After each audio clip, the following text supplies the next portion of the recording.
get rid of it. We're just gonna start streaming and see what happens, man. I don't. All right. Yeah. Works for me. Yeah. All right. I think we started streaming, so let's start this. Let's start the show up the way we begin every show, with a little game of, oh, kitty cat. Kitty cat. Right.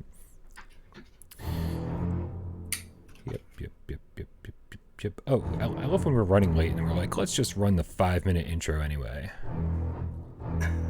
Cut it off whenever you want. I don't mind. People have seen it a bit times. Are we live? I just got back. Oh yeah, We are live. We're totally Yeah, live. we're live. But Kevin And Zoom, I Polish only got an Boston, hour, so we could cut the Elvis intro. Montana, Guy Son, fist bump to you. Fist bump to Robert ya. Sullivan. That's an interesting name. Rudy the Game Cat. What's up, my guy? JD Meows. JRB. The Gamer Black Cat B. Hey, buddy. PSVR Boy. DTTV. Mako. How's it going, guys? Thank you for joining. Fist bump to you, guys. You can't steal that from me. That's ours. That is my bond with guys. No, that is me making fun of your bond with Geisen. I'm not Make fun stealing of it all you want. I'm not stealing it from you, I promise. That is nothing but All right, well, let's kick it off with a little bit of housekeeping here, guys. You want to do it? Housekeeping? I figured I'd be Bryan because you guys were. Are we still showing video or are we live? Hey guys, welcome to PSVR GamesCast Live, where we film live every 6 p.m. Eastern Standard regular time, and then we do this live, and no one shaves their beards. That's the new rule of. I did trim. PSVR. I trimmed. Jesus. We do talk about PSVR games. We talk about trailers, and we talk about news, and we talk about reviews, and all sorts of stuff, all sorts of PlayStation VR related. As always, my name is Bryan Paul from this channel right here, Without Parole, and in the middle, there's a guy behind Davestation from Davestation VR. And How's it going out there, everybody? I was totally trying to get Dave to let this guy like creep up behind him so the chat would just freak out and be like, "There's somebody behind you, Dave." Are you going to tell people what the dude's doing in your apartment, Dave? Nope. Okay. And then to our far left, of course, is AJ from Without Parole right here, and his own channel, PSVR Underground. Fist bump to you, AJ. My new favorite thing. My fist bumps are reserved for Geisen only. They're exclusive Geisen content. Whatever. I feel so What's up, left out. Geisen? Feel so left out of this little love triangle. All right, guys. Usually, there's a lot of housekeeping to take care of. Obviously, we want you to join our Discord. The link is in the description. Discord is where we all hang out at very random times of the day. Sometimes it's 5 o'clock in the morning. I'm like, oh crap, there's a lot of people here. Sometimes there's no one, but that's less common.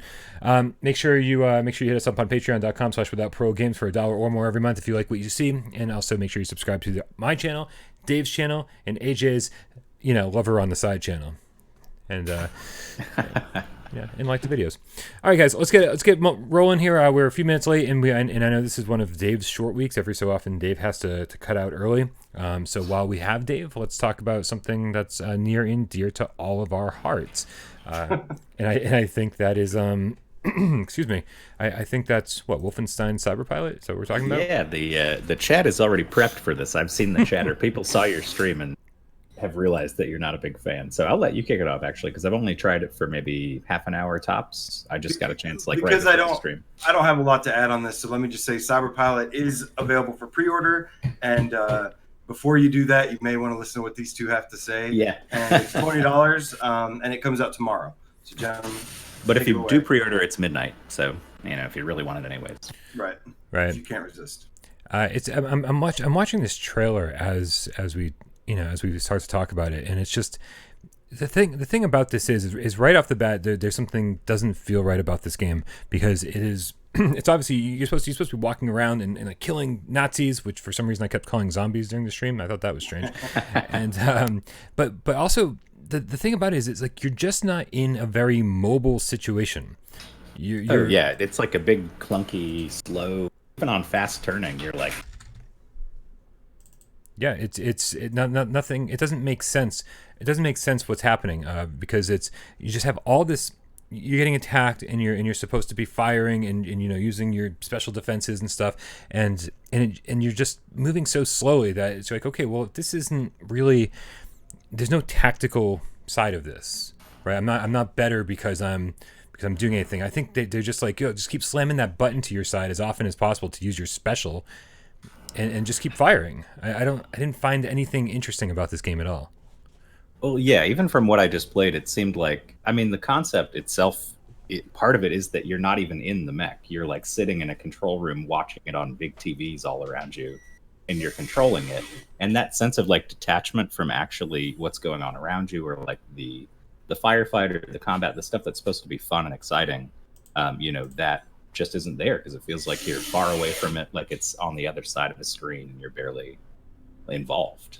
Like it's just not exciting, and there's no, like you said, there's no real challenge or difficulty. It's just like, guys stand there, press the button, guys stand there, shoot them.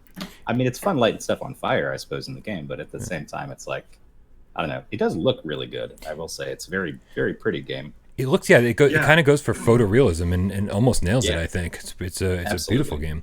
From what I can see, which is possibly why it's so slow. Because if you could move top speed, spinning around, doing 360s, it would be hard to keep up that kind of frame rate. Yeah, and I think what kills this more than anything else is the fact that between stages, between levels, you're kind of forced into this situation where there's a lot of narrative, which I love in games. I love when there's like story-heavy games, but for some reason in VR, they love making you just sit in one place and listen. Yeah, I'm like, it's so hard to get invested in anything they're saying, because you're just literally reading text, subtitles, and hearing a woman talk on a over radio a speaker, and you don't see anybody else in the room. You can't do anything until she says what she has to say. Right. And so it's really boring. It's just do you guys know what the story is supposed to be about? I mean, from what I've read, yeah, basically. I mean, I got the gist. You play as BJ's daughters, and it's that's Youngblood. That's Wolfenstein. Oh, that's Youngblood. Okay. Yeah, that's the co-op. Can you share a little bit about what the story is about? Yeah, for sure. Really maybe I'll let Bryan do it. I mean, I'm notorious for, when I do live streams, to kind of ignore the story, and so before I do a review for this game, hopefully tomorrow, I will sit down and actually like listen to everything this woman has to say, and sort of try to absorb it and incorporate that into my whole experience. But so I don't know what's going on in the story. All I know is that she kept making me do things I didn't want to do. Like, why are there puzzles in a 2-hour wave shooter? I don't know, man. That was weird to me. Doesn't make any sense. It's filler. I mean, obviously it's filler, and a lot of this stuff is the typical kind of tropes that personally I can't wait till VR gets away from, where they kind of just put you in a room and they say, here, we want you to just spend the game figuring out how to mess with this in a certain way or what to do. Honestly, I'm not a big fan of that kind of stuff. So to see it invade my Wolfenstein is a little disheartening. Especially when they make it part of the plot. They're like, oh, there's a good reason you're strapped to a chair and can't move and can't, do anything else. But don't worry, everything is tailored to work just right around your little chair right there, so you can do everything. And it's like, okay, you don't have to make a story explanation for an obvious VR implementation that doesn't work that well. Yeah, there were points where they tell you, okay, the one that stuck out to me the most was like, okay, take this thing and like attach it to something else, and so like, oh, it's down on floor 1, so you have to like pull the lever and you just like go down floor 1. And I got there and I was like, okay, where's the thing? And they literally like made me go back and pick the thing up. It was like, so all these like all the stuff in between levels, all the filler stuff is just so elaborate and poorly explained that whatever's going on in your apartment is sorry. Too funny. It's so poorly explained that you're so frustrated between stages that by the time you actually get to a stage, the first time you die, you're already at that frustration level as if you've been killed 10 times. And I'm like, and that's not fair to the player. Right? It's like I feel like nothing about this was well thought out, and like I don't know who they were making this game for, and the whole thing just drove me insane. It is truly, as they say in the trailer, a VR experience. It is not a game; it's a VR experience. Right, but it's advertised as a game, and that's what I was saying. But even as a Wolfenstein experience, it's not a very good Wolfenstein experience. No, it doesn't really feel like it should, because I mean, every other game in this gives you that kind of condensed Wolfenstein. You get the. Oh, you got something to say? Go ahead. I don't want to interrupt. You're chopping out anyway, so I don't feel bad. But go ahead. I want to give a real quick shout out to Nihilist Ryan, the game feline. with the $5 donation. And he says, thanks for the shout out on viewer takeover last week, Bryan. I was jumping up and down like a kid on Christmas.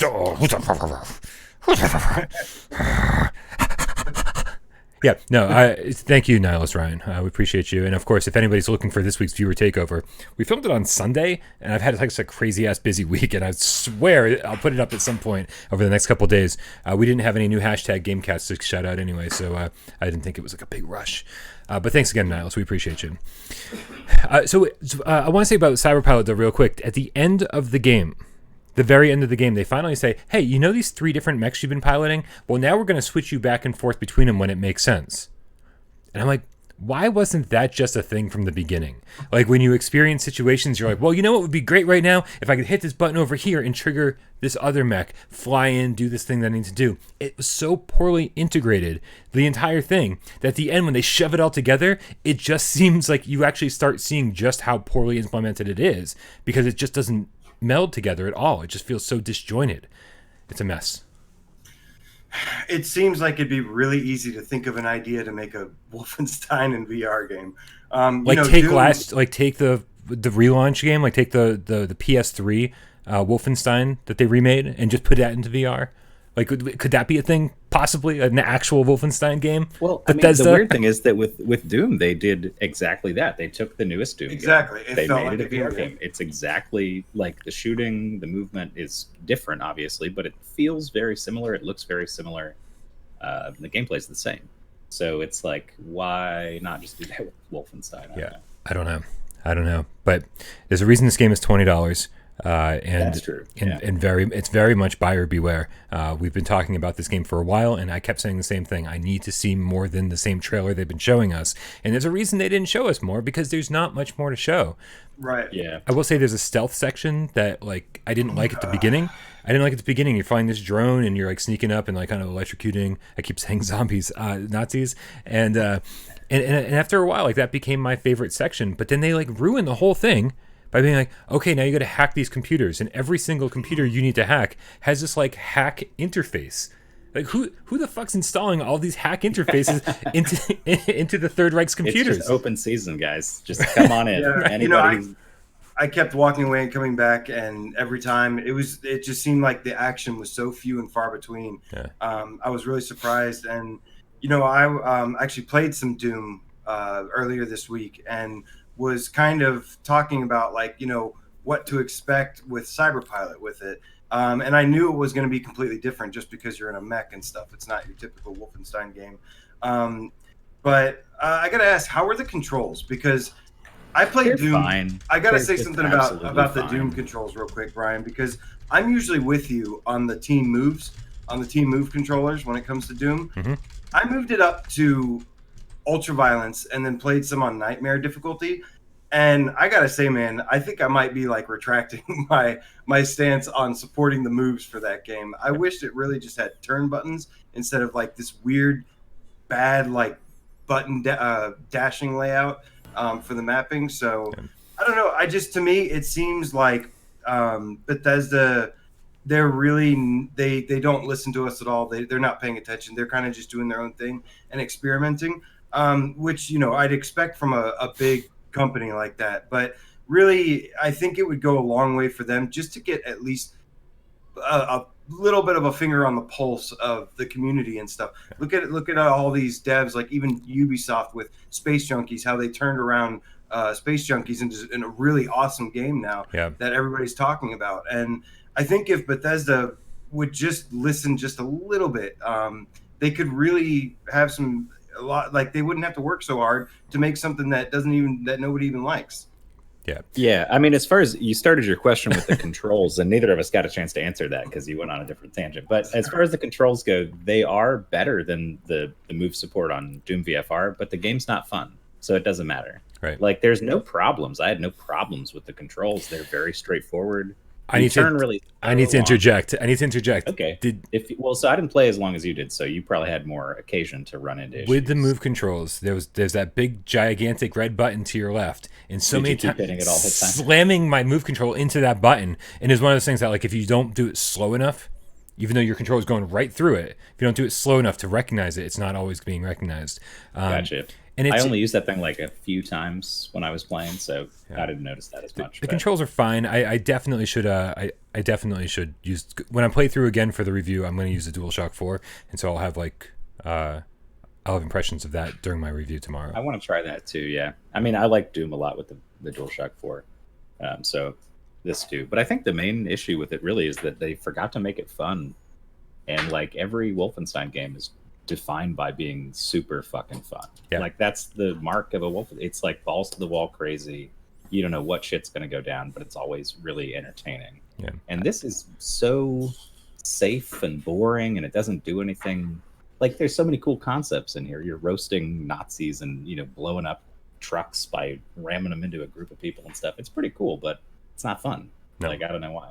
No, it's not fun at all. I know people are saying, well, it's $20. What do you expect? There are so many good PlayStation VR games on the store for $20 or less. Absolutely. Yeah. So I expect more than good graphics for $20. Honestly, I'd rather have a game with slightly less good graphics and it have like a couple bugs, a couple issues, but be a good game overall. I mean, that's usually the kind of games I gravitate toward. I'd rather play Scraper like 20 times, good. man. Like Scraper was, Scraper was a $20 game that had like, maybe not so impressive visuals. It didn't have a ton of story. At least the story was implemented better than this was, and but it was fun. It was fun, and in this, it's a little bit repetitive, but I had a blast with it. It has its little like frustrating moments, but yeah, overall, like the core of it was like a fun game. You can tell they had a fun game in mind when they were designing it and creating it. Yeah, for sure. All right, guys, do we want to move on here? I know we have a lot to talk about today. Yeah. Dave, you got anything else? No, I'm good. All right, can we? I do want to say, Rock and Roll Jesus sent a comment earlier in this conversation. He said Game Informer gave Blood and Truth a 6.5. What do you guys think terrible. Of that rating? Okay, let's go ahead. Let's go ahead and move to Blood and Truth because that's a good transition. There's news because about that. I checked out the challenge levels earlier, and Brian's actually going to throw up some footage that I captured earlier of the challenge levels. And man, I gotta say, this DLC was free. I already think that Blood and Truth was an amazing game. I mean, amazing experience, game mixed together. I know it's a little bit on the short side, but then they said, we're going to add leaderboards, we're going to add some challenges. So I got to take a look at it, and the challenges involve like kind of like a shooting range, like a target practice kind of thing, but it's pretty fast paced, and there's a lot of them. I think there was like 12 or something, but it's pretty fast paced. And then they also have like targets that you can't hit. So, kind of like Time Crisis once again, where there's a civilian running by and you can't hit them amongst all the chaos. But, I just got to say about that Game Informer, that's absolute crap, because this game is one of the best PSVR games you can get. It's worth every penny, even though it was like $40 or something. It's a highly polished, highly well-designed game. Is it absolutely perfect in every single way? No. It's a little bit short. It's a little bit on the short side, and some of the guns were a little wonky using them. But overall, the experience, everything they put into it is one of my favorite PSVR experiences. One of my favorite PSVR games. And who is that Game Informer? Whoever that was, they can go to hell.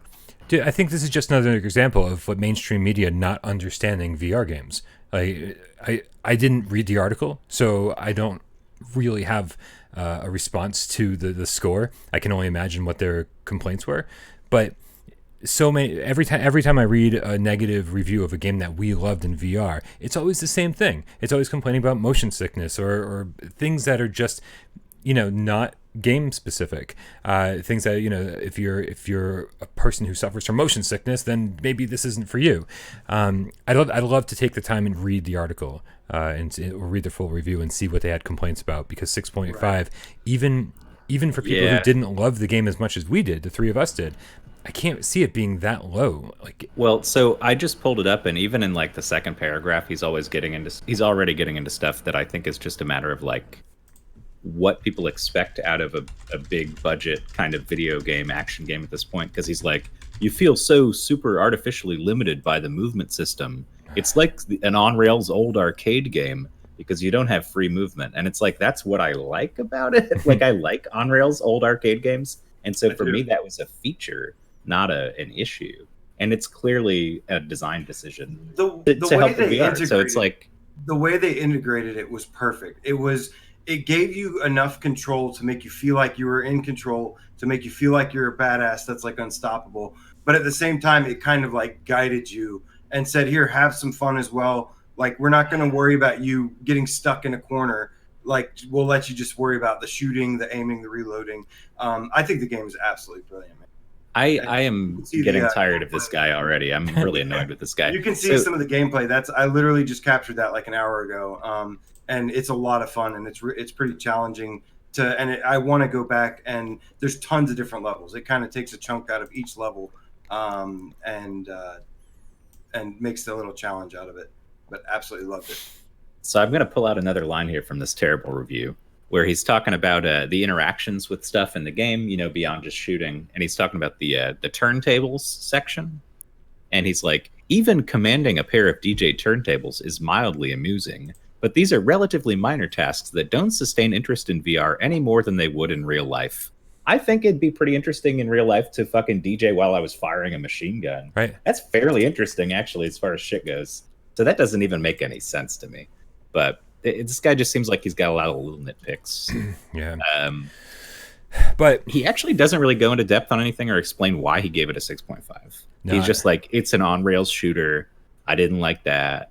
It messed up a few times when I tried to reload. I didn't like that. Like, that's it. I don't know. Yeah, no, I skimmed it pretty quickly. He doesn't seem to go into depth at all. I always say, I try to keep my video reviews short, but there's a part of me that always wishes, we had a website where I could just like type as long as I want and just type like full length crazy ass reviews. Well, this guy didn't take advantage of that at all. No, his is shorter than my video. Yeah, exactly. Yeah.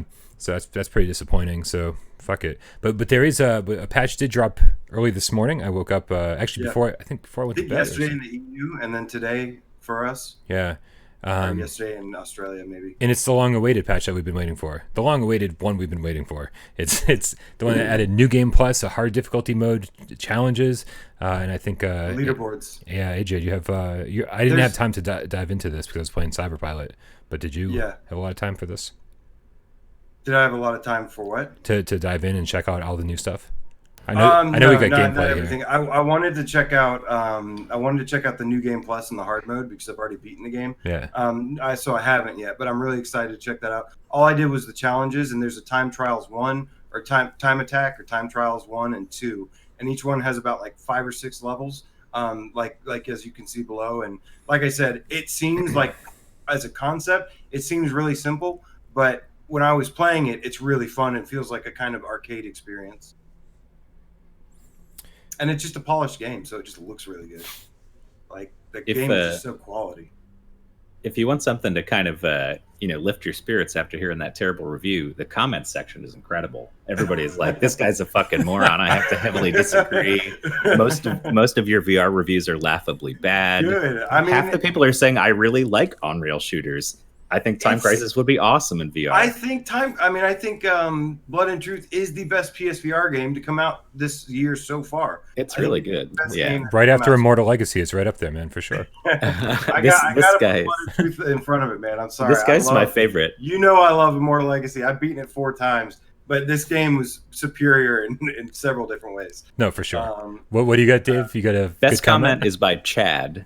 He says, I wonder which gangster virtually peed in Matthew's Cheerios. This game was a solid 8 for me. So even that. I mean, right, even that, solid 8. Right. Yeah, exactly. So he's not just like he's not like it's an 11. You know, it's an 11 out of 10.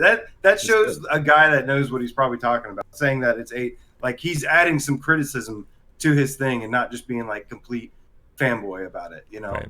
Absolutely. Because we're all fanboys, but we have to have some logic behind it as well. Like, yeah, of course. Yeah, you need to, every game you play, like, no matter how much you love it, you still need to be critical about it and be able to like say, okay, well, it was amazing and I loved every second, except it has some issues, and Blood and Truth is no exception to that. So all right, Blood and Truth, we're very happy that that's finally out. I am very excited because as much as I wanted to go back and find all the collectibles and find all the targets and everything, I didn't really feel like sitting down and playing that whole game again until the new Game Plus mode came out, until the new harder difficulty mode came out. And I was waiting for it. I'm super excited to do that. I know what I'm doing this weekend. It's probably that, again, all one sitting, because apparently that's how I like to play PSVR games.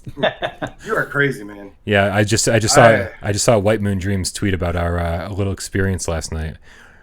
Is that like 8 hours or something? 8 hours. So can we actually move that real quick? What, are we moving on? Can we talk about some Starblood real quick? We can, Yeah, dude. We can talk about it real slow.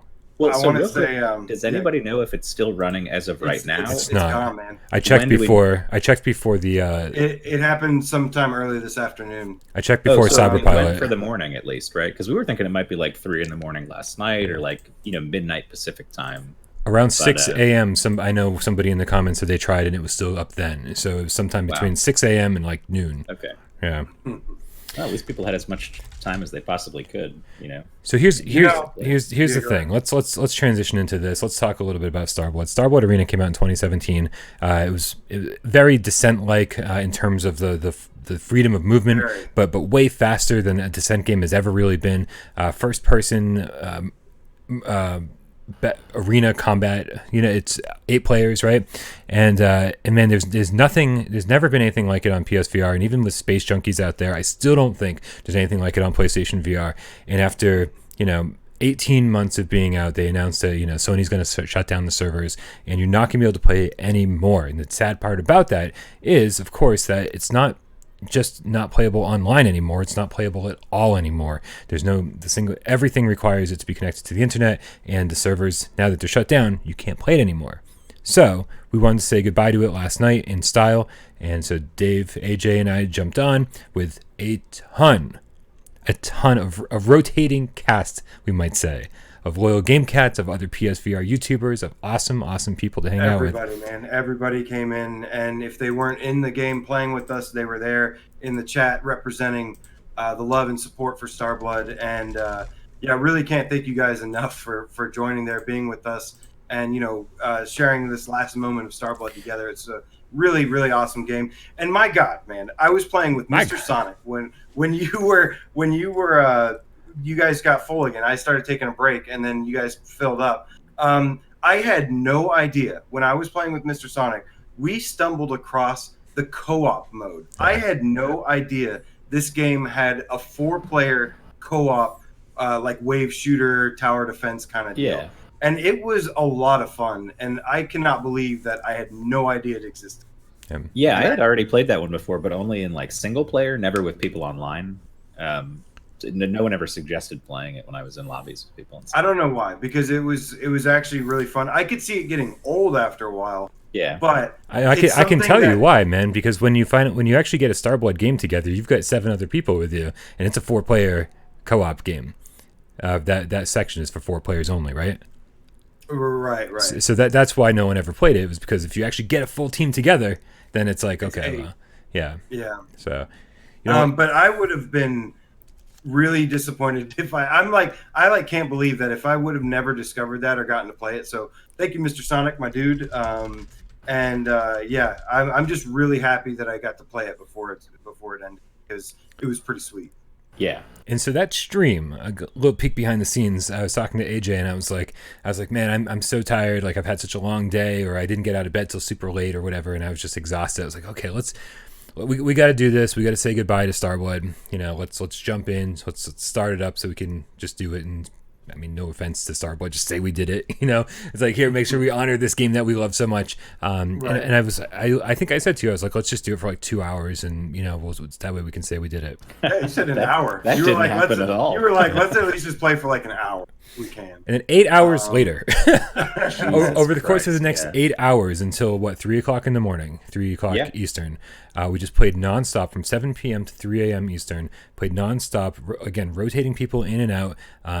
I wish I had a full name so we just shout out everybody, but I feel like if we start shouting out people, we're gonna miss half the people we played with. That's true. Yeah. But you all know who you are. You're all fucking awesome, and you're all so much fun to play with. And man, I wish we could have kept it going forever.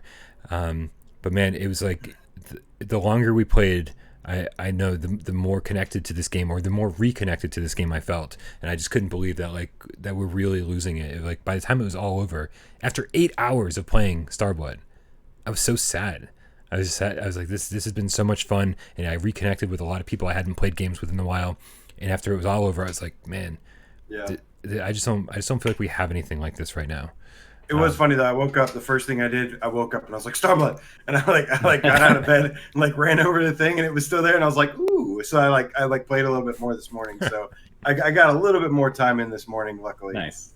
Before it got officially shut down. So I was happy about that. And of course, a shout out to White Moon Dreams, who actually tweeted. They said, "Wow, at Parole Games played Starblood Arena on its final night for damn near 8 hours. Thank you so much for the love. The closing remarks were super sweet." Thank you for the game.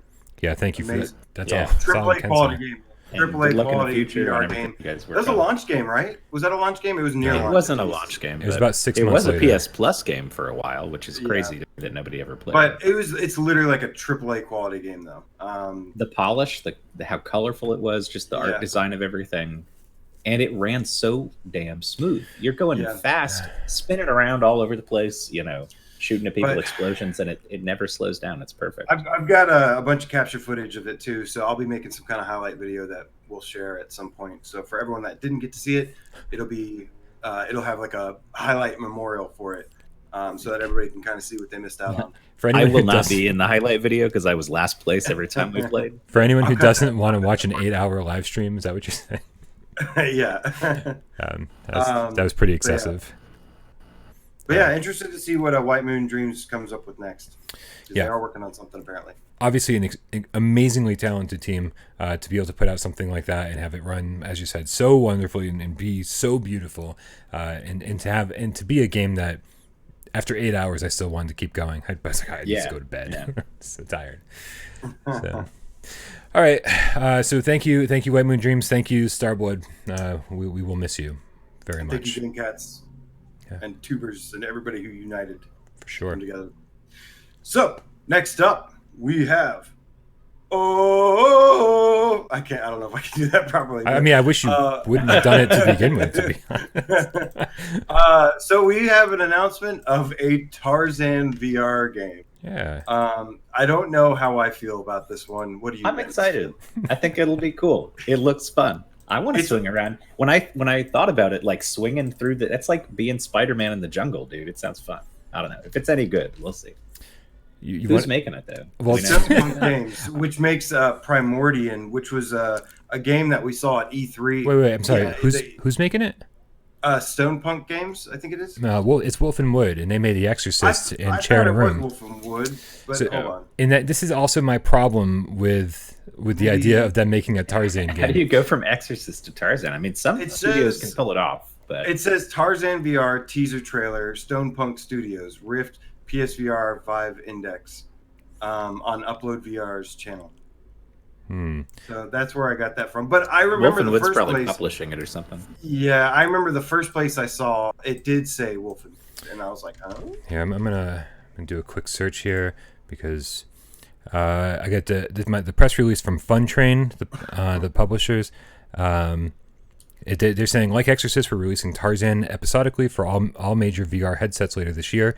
Episodically? Get the fuck. Unlike Exorcist, however, each issue will be much more of an open environment experience with all sorts of unique ways to explore and conquer the world. There's much more I want to say about the scope, but let's not spoil all the surprises. Just know that there'll be swinging, fighting, climbing, swimming, and exploring. In short, you are Tarzan and everything that involves. So let me... And they're saying it's a follow-up to Exorcist, Legion VR. It's like a sequel.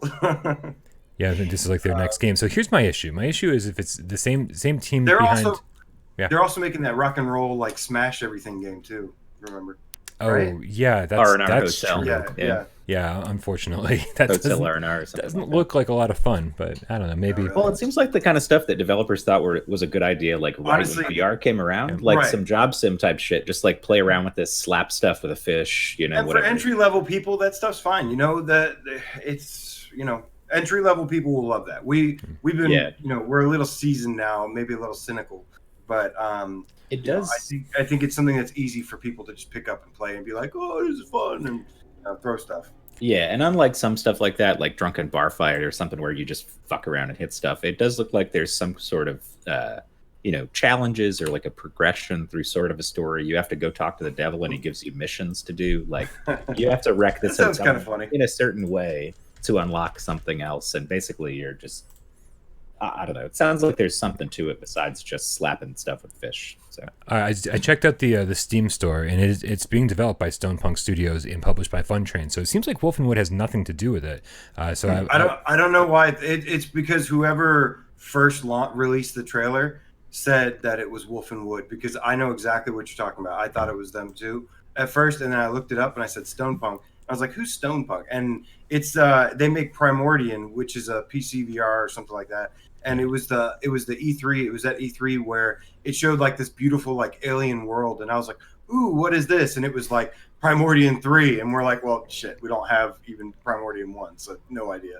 But yeah, nice. No idea what to expect with this one. Yeah, I'm really happy, because my concern was, I was like, man, like Wolfenwood does a lot of great things, but locomotion in VR is not one of them. And so something like Tarzan, I was like, that's not going to be like right up their alley. So I'm curious to see what this other studio is all about. Until we see more, I don't really have much of an opinion. I just hope it's as cool as it looks. After we've played Spider-Man Far From Home, I now have a lot more faith in this kind of locomotion system. I know Windlands was good and everything, but this looks like, I think this could be really cool. So. I agree. Moment of silence. I feel like if you're making a licensed game, actually, no, I don't agree. One of the cheaper ones. I'm not going to believe until the rights to some proof. I need some proof that this is going to be good. Yeah, for sure. But I do think the idea, the concept of swinging around in the jungle is pretty cool. That could be fun, especially if they really cut it loose and let it have some fun. But yeah, we'll have to see. Yeah. DLG 27 says Stone Punk is basically a one-man development team. That's not really reassuring at all. So from the footage, it doesn't really look like. I mean, I'm looking at that first game you were talking about. They also are doing Disciples on. Do you guys remember hearing about that? It's like a dark. Oh yeah, it had a great trailer, but it didn't show anything. It just trees. But it had really good music. And it says on their website, it says coming soon, Disciples of Dawn, one of 4 new VR-only games in development for all major platforms. I don't know how one-man dev could do 4 VR games for all major platforms by himself. It doesn't seem right. Dave, I'm concerned about the lighting in your apartment. It seems to be getting darker by the minute over there. No, it's just when I look at a website, because all the light on my face is whitest possible browser window I can get. Awesome. Yeah, darkness, my old cave. All right, that's Tarzan. Let's get excited and be disappointed later.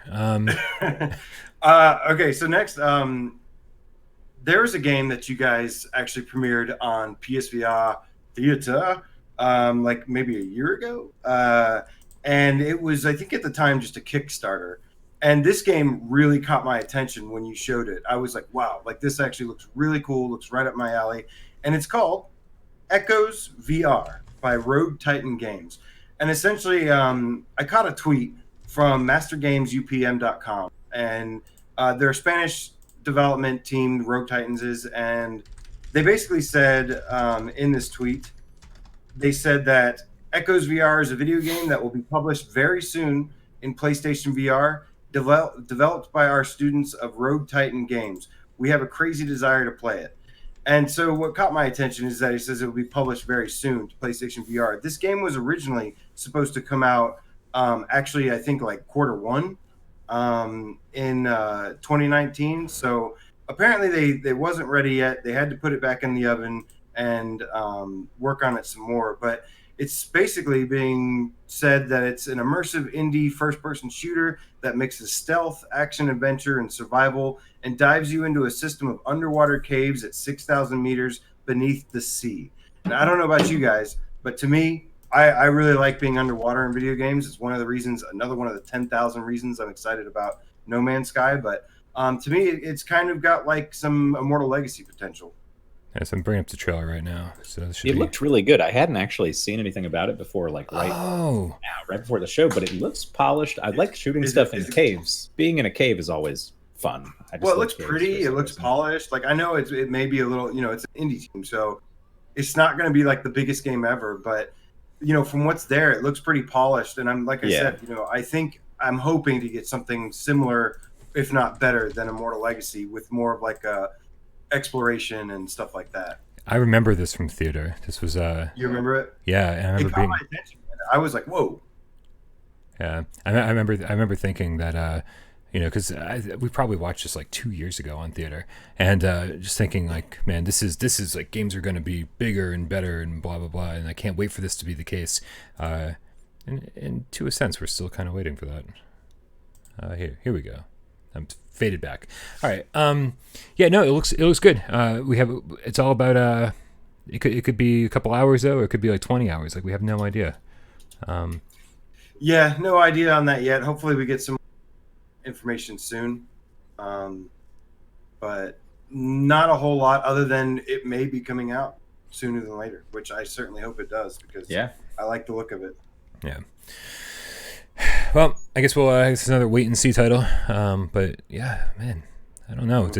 There is something very intriguing about this. I just want to sit here and watch the trailer. You guys can talk amongst yourselves. Well, since we only got 15 minutes left with Dave, forgot. I wouldn't mind talking about another game that came out earlier this week. One of the two things.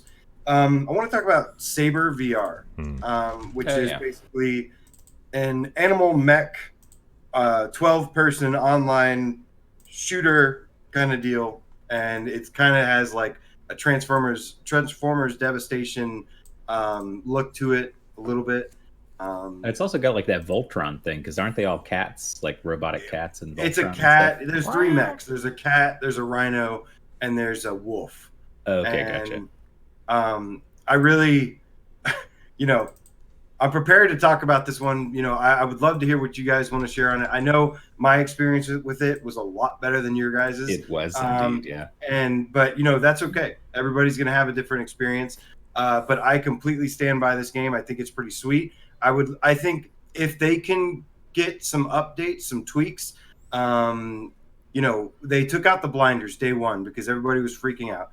I think if they got the blinders out, if they can make a couple more bug fixes here and there and a couple more tweaks, maybe add a little things. There is some stuff saying that there's going to be a battle royale mode soon, which I'm not actually really like a battle royale fan, but I would play this probably in battle royale because I really like the gameplay a lot. And the control scheme was really strange and we've never seen it before, but I thought it was really awesome. I know you guys aren't as crazy about it as I am, and you want DualShock support, which I'm DualShock. Fist bump to you.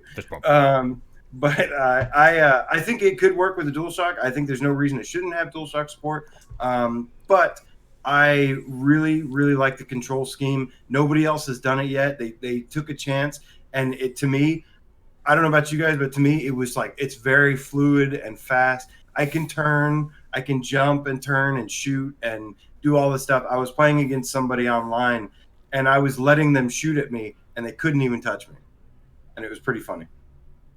I gave him the kill at the end though because it was like 7-1.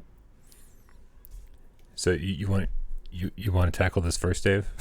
I guess so. Yeah, I mean, I'll agree with you that the controls are fast. Fluid is not what I would call them. I would say I felt like I was barely in control of what I was doing. And if you use basic kind of holding the move controller stuff that you're used to from every other game, like just sitting there like this, you're going to be moving forward at full speed. Right. You have to remember at any moment, if you don't want to go forward at full speed, you need to tilt your controller straight up and hold them there, which is not really intuitive. I mean, it makes sense once you figure it out, right. but it is hard to stop. It is hard to stop that thing on a dime. If you pounce, because there's a lot of platforming in this game. There's a you lot jump of really high, trees. you float around. Yeah, there's trees, there's structures. They have all these platforms where you can jump around and get different vantage points. And I will agree with you on that instead of landing and pressing a button and just immediately stopping, the pointing up and down, it seemed like when I would try to do that, I would like move just a little bit. And if you're on a really small space, that could be a problem. I can't tell you how many times I spawned at a spawn point that was literally right next to an edge, like a cliff. And because I'm used to holding my move controllers just in a sort of resting forward position, I would just fly off a cliff because I didn't even know it was going to be there. And like you have to start each round making sure, oh, I hope I don't move. I better not move, or else I'm going to kill myself. Right. Which is kind of a weird way to spawn into a game. Like, I don't know. There were some things I told them about that. There's been a couple games in the past where they've had to tweak the spawn points and stuff. I don't even think they need to tweak the spawn points. Just make it easier for me not to be running at speed off out of the cliff accidentally when I spawn in. Well, the spawn points go further than that, man. It's like there's been. Yeah, I had other issues. There's a spawn point. There's sometimes, it's not every single time, but there were times where you would spawn next to the person and the screen is black for a couple seconds. So before you can even see anything, you're getting shot at. So I actually told them, you guys probably want to add like a 5-second invulnerability right there to take care of that. But that's not where the issue stopped. Like you said, sometimes they start you next to a cliff, or they start you just straight up off the cliff. It seems like, anyways. I don't know if I was moving, but it seems like they start you off the cliff. So like I said, there are tweaks that this game needs, but I think there is a very small group for this that could like this game. I'm definitely part of that group. But if the whole draw is that it's a 12-player online multiplayer game, and you say there's a small group of people that might be interested, well, right. You're never going to get a lobby. You're never going to get a 12-man lobby. Well, not unless I create one myself. I mean, every single time I've jumped in there, I've had maybe 2 or 3 people. But, that's obviously, it's not where the fun is. The fun is when we grabbed all the game cats and got 12 people in there, and it was just chaos. There's rhinos and wolves and cats jumping around and ramming each other. We can do that. We have the luxury of doing that because we have a community of people we can tap into and say, hey, guys, do you want to come play with us? Most people out there who buy this game aren't going to be able to get 11 people together to play it with, and they'll go into a lobby and say, oh, I guess there's only one other guy playing this. If in 2 months there is even one guy playing it. You know what I mean? Like, I mean, it's not a dead lobby situation. It is hard as a VR game to make a multiplayer only game. We've seen tons of great games that are awesome and still don't have a lobby. Look at Starblood. We were just talking about Starblood. Yep. Look how amazing that game is. Even no Starblood either. It's not. No, I mean, it's not as polished or anything. So it's gonna need to do. I think Space Junkies did the right thing, but I don't think everybody has the luxury of being a part of Ubisoft and having that thing. They still have their Eagle Flight servers open for some reason. Yeah. But not everybody's gonna have that luxury. So, even Werewolves Within takes like a website. Like, you buy that game, if you try to just play that game by yourself, like, you're never gonna have a full lobby. You have to set it up with other people, and it's gonna be like that. And I just think the game is good enough. I think the game is good enough. It sucks that it's gonna probably inevitably run into have that fate as most of the other games. That it's not gonna be booming unless there's a bunch of people in there that you coordinate with, or the only other thing they can do is put updates in there, put updates for bots. I would love, how cool would a single player game or like an offline mode would be? It would be a lot of fun to me. I like a lot of things about it, but unfortunately it's just such a small player base around it to keep it going. They're going to have to do something else. They're going to need one more big push, one more big update to keep it alive.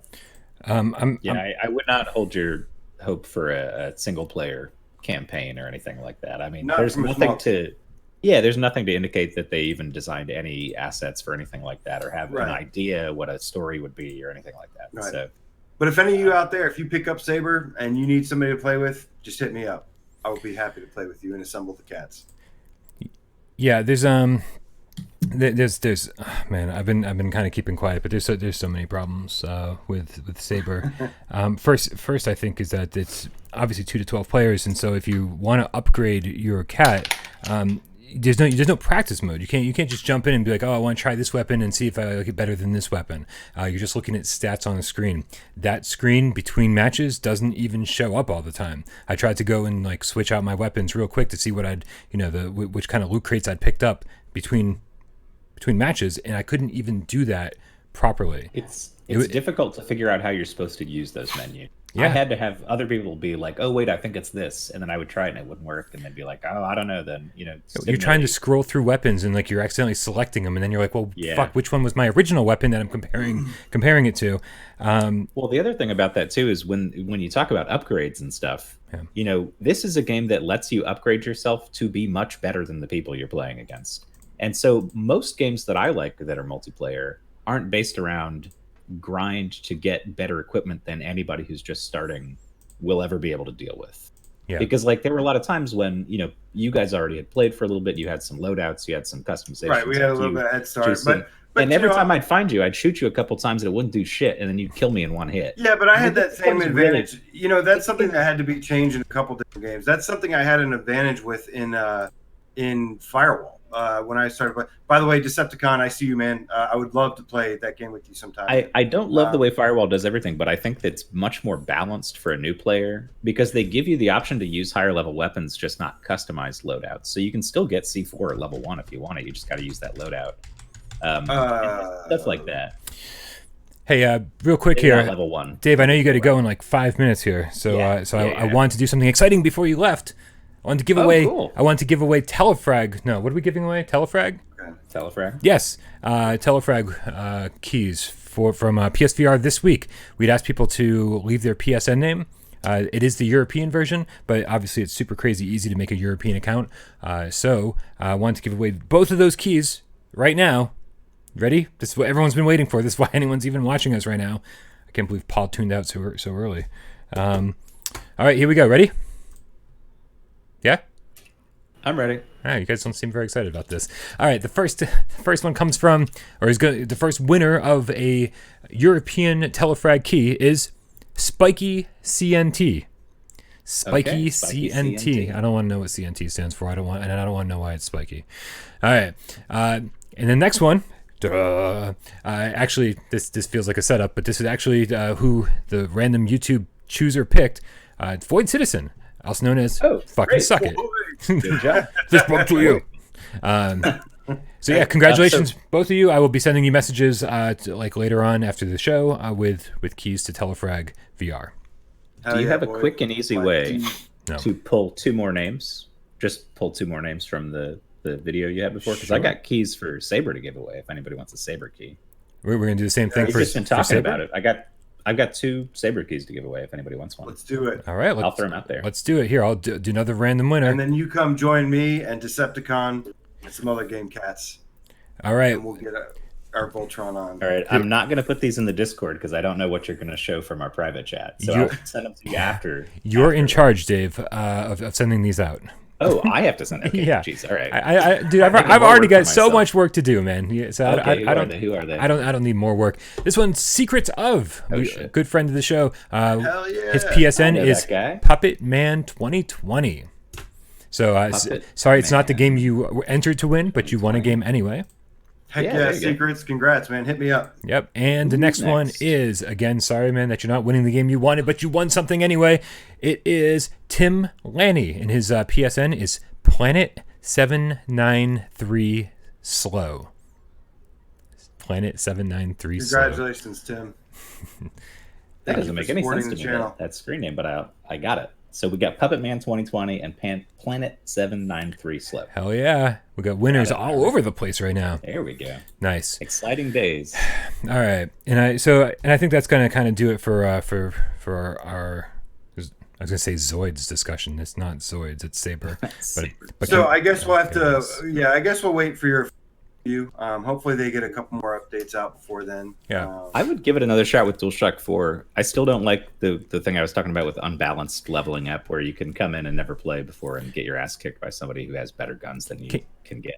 Okay, I'm gonna throw this one more thing out there. I thought we were gonna wrap it up, but I want to say there's nothing going on in this game, right? They get like, here's a map, and here are 12 people that are shooting at each other. I'm like, it's fun. I never thought It's fun. I never thought I was gonna give Megalith a shout out on the show. But no, please don't. But at No, least in no, Megalith, no, no. you're doing something, right? You're doing something. Wrong. Look, the gameplay in this is fun. How dare you say that. Is it? How dare you? I didn't have fun with it, honestly. No, I know you guys Your didn't. mileage may vary. Like, give me Look, honor and duty, man. Give me honor and duty. Give me Honor and Duty. I love Honor and Duty. but give me something but the to do. the gameplay is fun. You are doing the gameplay. If you don't like the gameplay off the bat, Maybe then I'm doing you're- it. Maybe I'm doing it wrong. Maybe I'm I don't doing the know. gameplay wrong. I don't know. I don't think so. I think you were holding your own there.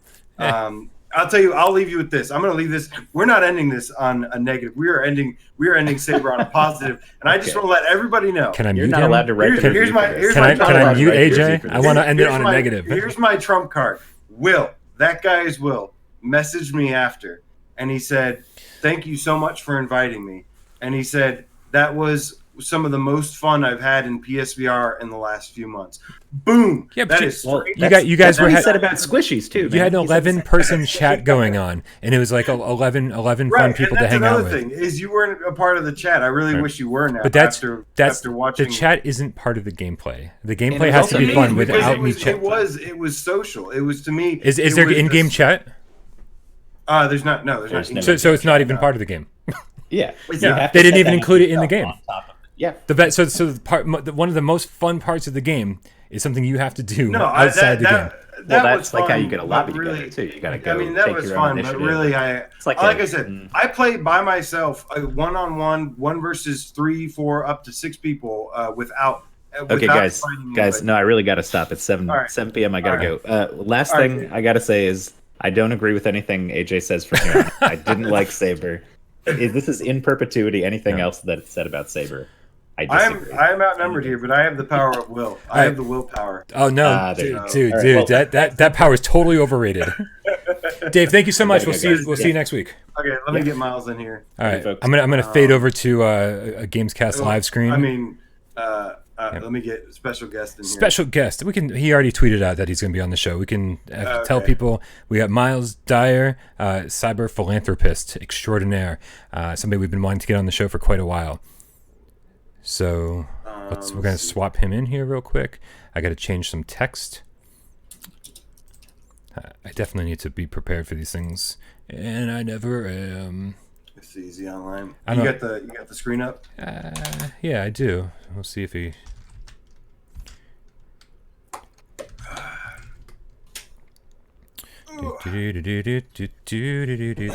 Are there 2 Y's in his name?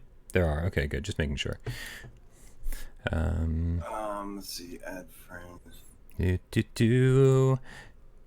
What's going on, Miles Dyer? Hey, and he's in the middle. Oh my God, we lucked out he's already there. big time. He's way ahead of me. All right, How's it going? Give us 1 second, Miles. I think they should be able to hear you. Now we just want them to see you. Cool. Cool. What's up, man? Good to see you. I know, right? It's good to meet face to face. Yeah, thanks for joining us, man. For real, No, thanks for the invite. I greatly appreciate it. it's awesome. I've got sort of an ominous screen light in front of me, but we've got a heat wave in Europe at the moment, so like anything I can turn off to prevent heat is ideal. Yeah, man. All right, I think we're gonna fade back and finally. I've been hearing about reveal. that. Here we go. Look, we're all here. This is wonderful. This is exactly what we were hoping for. Miles, thank you so much for joining us. In case there are people that don't know who you are, do you want to introduce yourself to the GameCat community? Yeah, thank you. So my name's Miles. I guess in terms of the YouTube world, I've been a video blogger since 2006, so I'm a bit of an old schooler. I started out when I was 18, 19. I'm 32 now, grown up a bit with it all. And I was actually a gamer way before I was a YouTuber, but I never got around to making gaming videos, and it's been one of my biggest regrets. And so I stumbled across PSVR without Parole about 3-4 months ago when I finally gave in to buying the headset, and I was looking for reviews, and it was the one for Pixel Ripped. Was the Nice. first review. And funnily enough, actually, when I saw that review, I assumed the intro music to the review was actually Pixel Rip music. So it went quite well with it. And I want to know what song that is. It's not. It's just something I paid somebody to license it. It's nothing. Funny enough, if you It's go, cool, man. If you, we're gonna have another PSVR awards show this year, but if you go look at the award show from last year, you can actually hear the full song, and it Oh, yeah. might Right. blow your mind. I remember everybody was shocked because it was the first time they heard the full song, and they were just like, "Oh my god, it's an actual song." That's awesome. Yeah, no, I have to check that out. But no, so I've been a video blogger, and I've done everything from videos on mental health and well-being, a lot on activism, politics. I've even done entertainment and stuff. As I said, never really engaged with doing gaming, but I think it's because back in the day, you always had to have a capture card for your computer, and that always went way over my head. Whereas now, you know, we're pretty close actually with PlayStation. You still have to put it on a hard drive and across. And yeah, I just love the community in that, and obviously got chatting with you guys, and maybe I will do some gaming content sometime. But I finally got back to doing videos after taking a few years off, and I do a podcast show now called The Quest for Global Empathy, and it's just long form content, conversations with people from around the world from all different backgrounds. And funnily enough, I'm trying to get a couple of game developers on because I live in Reading, which is just outside London in the UK, and about an hour's away from me is a town called Guildford, and it's a small, but it's a hub for game developers. And so a couple out there would be Hello Games and Media Molecule. So I'm trying to get the heads, but they both are obviously quite busy at the moment with everything going on for the releases and stuff. Right. But, yeah. So when did they say? When did they say No Man's Sky drop patches? Oh God, I wish. Yeah, I wish. know they told you. Don't act like they didn't tell you. So Sean Murray gave a really good. Is it called GDC, the Game Developer Conference? Yeah. Right. He gave a really good 20-minute talk this year about what he learned as a developer through the whole process, because obviously he went totally offline after all the backlash, and he actually talked not specifically about the backlash and the comments, but how he grew.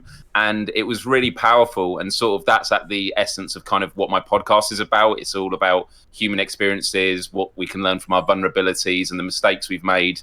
And so it looks like he's at a place now he's able to talk about it, but obviously they're working away at this DLC, this big drop that I'm just dying to get my hands on, because No Man's Sky is a game that I keep coming back to every so often, and the VR one's definitely going to be a big one for that. It's going to be the biggest one. I want to turn the tables on Miles and ask him, what are your vulnerabilities? What mistakes have you made? I've made plenty of mistakes. See, I could just go, just listen to the podcast, but that'd be a rubbish answer. No, I mean, well, funny in the context of YouTube, when I started off and I was doing comedy videos and stuff, a story I once told was I used to do parody videos about other YouTubers. It was quite a small community, and there was a fashion guru who I did a parody of, like many people that I'd seen online. And so I emailed and hey, did you see it? Didn't get a response. And so I went to one of his live streams, and I was like, oh, hey, it's Miles. Just wondering if you got my email. Had you seen the video? And he went, oh, yeah, I had seen it. And I was totally distraught by it. And I was like, oh. And so I took the video down, did some reflection. And obviously, in hindsight now, the video as a parody, it was homophobic. And obviously, I'm not proud of it. And at the time, it was not done with ill intent. But it was definitely a learning experience. And although intent is important, it's not everything. But back then, that was 13, 14 years ago. The internet's a lot more volatile now, where mistakes like that could blow up and even your more. Career. They can get fired from your job and stuff. And no, but that's cool though. I think it's really good. I was actually stood by No Man's Sky when it first launched, even though I got kind of lucky. I did a media blackout, so I spent a lot of time searching in the game, looking for what was shown in the trailers originally. Sure. And even though I was disappointed, I still was tried to be understanding of what had happened. And I knew that guy, Sean, was getting a lot of flack from people. And I think it's really good that he took a negative like that and kind of embraced it and turned it into a positive. I mean, it took a while, but just patience, diligence, persistence, they all pay off. As long as you're working hard and working in the right direction. Also want to give a real quick shout out to Rody the Game Cat with a $10 donation saying Bryan's share of the class action Cyberpilot lawsuit. Thank you, Rody. We appreciate you and love you very, very much. Rody's one of our faithful and awesome OG cats and moderators.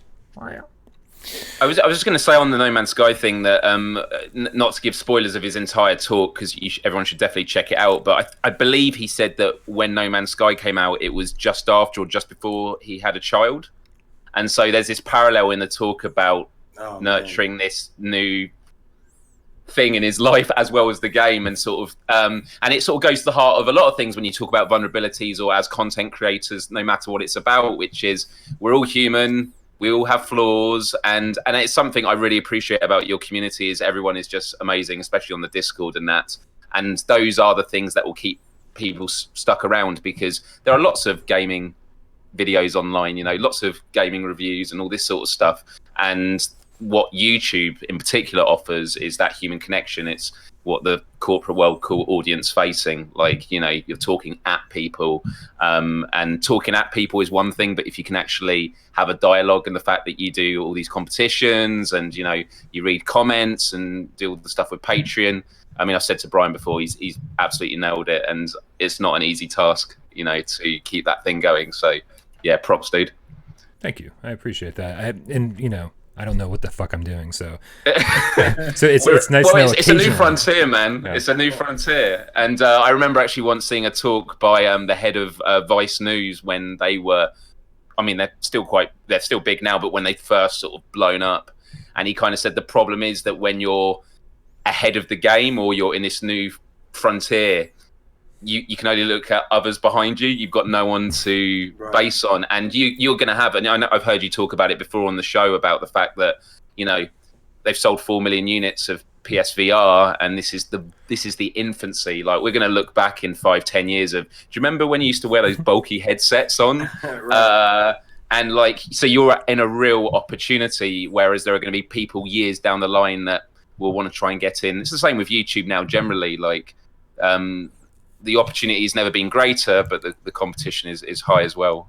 So yeah, I think you're in a good place. We're very, very grateful for everyone who for hangs out and thinks that we're in a great place, man. Because again, we're just doing the best we can with what we've got. But man, it's nice to have somebody like you drop in, man, and kind of mix things up and it's like you said, tell us that the ship is actually being righted.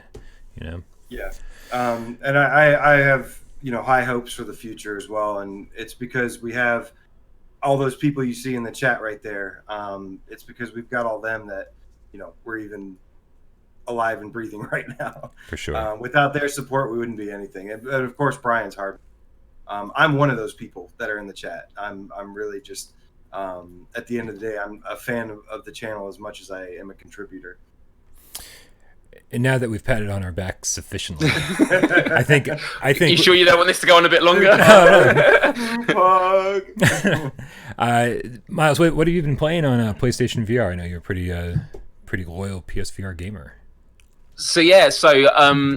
Well, for me, I have to say that since getting a PSVR headset, I've spent more on games in the last 4 months than I have in the last 3 years. At least they're like $70, right? At least they're like 20, 30 pounds instead of 60, 70 pounds. Right, and their experiences, and actually half the joy with VR is playing with other people. Like I have just as well, maybe just a bit less enjoyment if I'm not playing it, but like seeing other people is really great. And actually, the last couple of weeks, I've not played many new games. I've sort of taken a break from, breaking the bank, but I did give the Spider-Man VR experience a go, and I found that really interesting. And it sort of is a great example of a game that you play compared to seeing others, because when I was seeing the footage of people playing it and you guys going through it, when you're seeing it on a screen, it looks slow. The graphics look really plain and basic. And I thought, but I'll give it a go. And I did. And the immersion's there. And AJ, you were talking about it earlier about I can't remember which game. I think you were saying one about you don't want a game that's great in graphics. It was the Wolfenstein game. Right. You'd rather have one with better gameplay mechanics. And I think that VR is about immersion. And I think I would choose game mechanics and the feeling that brings on over graphics. And I can think of lots of games where the graphics haven't been top tier, and yet you still feel like you're in that world. I think me and you, we played, I think the first game we played something together. Was it To the Top? Yeah, to the top we played. Okay, So that's I an think- example. Quite basic graphics, but you feel like you're in that world with the people that you're with. Right, you're there, you see each other. It's the difference player and VR multiplayer on flat screen is like you were physically there, like hanging out with me. We're doing high fives and shooting and climbing and stuff. And yeah, it's just there's nothing like it. And you know, like back to the VR being in its infancy thing, like it's only going to get better. I mean, it's almost a miracle how much they've pulled off so far. And imagine, you know, next gen PS5 where it's designed with VR in mind. And it's going to be, in my opinion, it's going to be the real game changer. I think what we have right now is already a game changer, but I think next gen is going to be a game changer for everyone. Agreed. And I think the fact they're going to take a break where they're not going to release it with the console off the bat, it's sort of they've stepped it perfectly, because it's like get people buying the new console and then give a breather for people then to invest, by which point people are going to, you know, VR is one of those things of like when you try and explain it to people that have never used it before, it's like you have to experience it. Like it will never be comparable. Well, that's where the backlash from the beginning came from. I didn't mean to cut you off. Sorry. No, not at all. Was I mean, trying to explain, even when you watch on YouTube, it just doesn't do it justice. And so back then, not a lot of people had tried it, so they just kind of assumed that you know, it's not where it needs to be, that there's no games for it. And then you get a PSVR, and then you get in it, and you're like, holy crap, this looks amazing. And then you go to the VR library, and you're like, holy crap, there are way more games than I can afford or like have time to play right now. It's the PlayStation 1 days all over again, right? Because not only, you know, PlayStation 1 was jumping into the third dimension pretty much for the most part, right? And, you know, and like suddenly like you weren't playing games that you were familiar with. The PlayStation came with all their new IPs, and so people were like, oh, well, I don't know any of these games, you know, I don't, this isn't Sonic the Hedgehog, what the fuck is all this shit? And so and a lot of IPs, a lot of Sony IPs came from the PS1 era, you know. So and I think and then the jump to PS2 was so perfect, because that here we are, you know, a platform that's now doing 3D even better, but allowed you to play all your PlayStation 1 games on it. And so they're replicating the experience from PlayStation 1 to PlayStation 2 perfectly, like Miles said, by saying, hey, you know what, PSVR 1 wasn't perfect, but you're going to be able to take that same headset, bring it over to PlayStation 5 with all of your PSVR games, probably upscaled a little bit, made a little bit better, and you already have your library set and ready to go. And by the way, we're gonna like shove a whole bunch of fucking new VR games at you that'll take advantage of this new powerful hardware. It is almost note for note, beat for beat, the PlayStation 1 era all over again. And Sony's proven they know what they're doing. They nailed it that time. They nailed it almost every time. And I think they're gonna nail it again for sure. I agree with that, and I also think in terms of the hardware aspect and the fun experiences, like Beat Saber in particular reminded me of when I was at uni and Guitar Hero came out. And you know, Guitar Hero was, you had to buy a physical plastic guitar, and yet everyone did it because it was the thing that everyone played. And it even got to a point where there was a bar in our local town where I think they knocked off one of the open mic nights, and they had rock bands set up, and anyone could go up and play the game, which sounds like a good idea, but when it's just every other note is you know, just get and then the booze sounds, it was not good. But I get that sort of feeling with stuff like Beat Saber. And a sort of a question I thought of, because I wrote a few like ideas of things to talk about before coming on, because I wanted to be somewhat prepared, was questions of, you know, we always talk about what games are good first experiences for people, but like party games I think is a really interesting part of VR, because one of the reasons I held off buying PSVR was because my brother 2 years ago, he's got a really powerful PC. I'm on a Mac, so once getting that, I said goodbye to a lot of games I used to like playing, like Left 4 Dead and stuff, but he bought the HTC Vive, and the fact that you have these two light boxes that maps out the room, you have complete 360, the resolution was amazing. My impression of PSVR was, well, the resolution, it's not going to be as powerful, and I was umming and ahhing. But I finally gave way, and I'm so glad I did. And I actually think PSVR is the best headset, because what they were doing was, their mission was clearly, can we actually make it so people can do it even in a small room where they're sitting down? And even with the resolution not being as great, the immersion is still there. And yeah, Beat Saber is a game that I always show people. It is a good party game. Yeah. If you don't mind, Bryan, do you have that clip ready? That's a great. While we were talking about Beat Saber, I know you've got more to share on this, but I actually today, right, like literally right before this GAMESCAST, an update just dropped. Are you aware of this?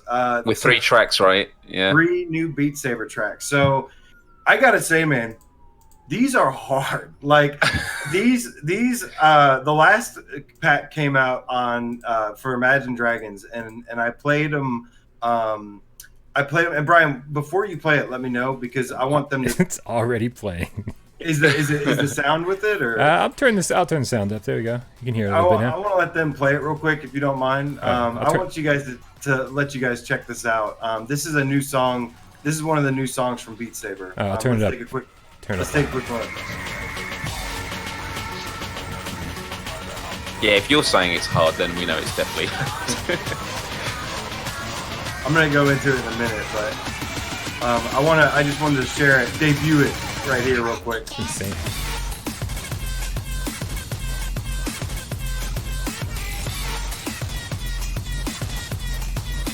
How long do you want it to start? Let it play through.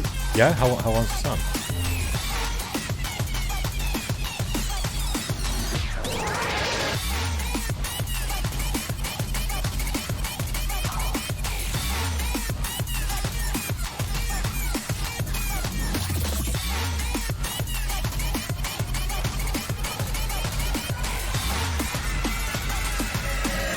With the song's drowning with that sound.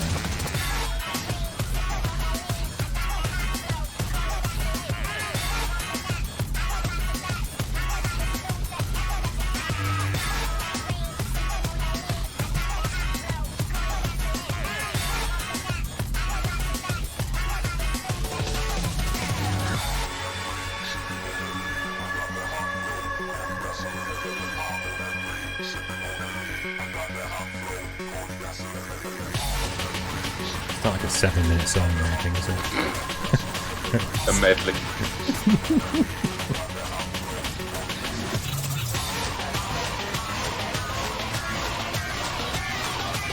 Always tricked you, and this whole time it's been on a loop. Right? Insane though, like there's so many blocks.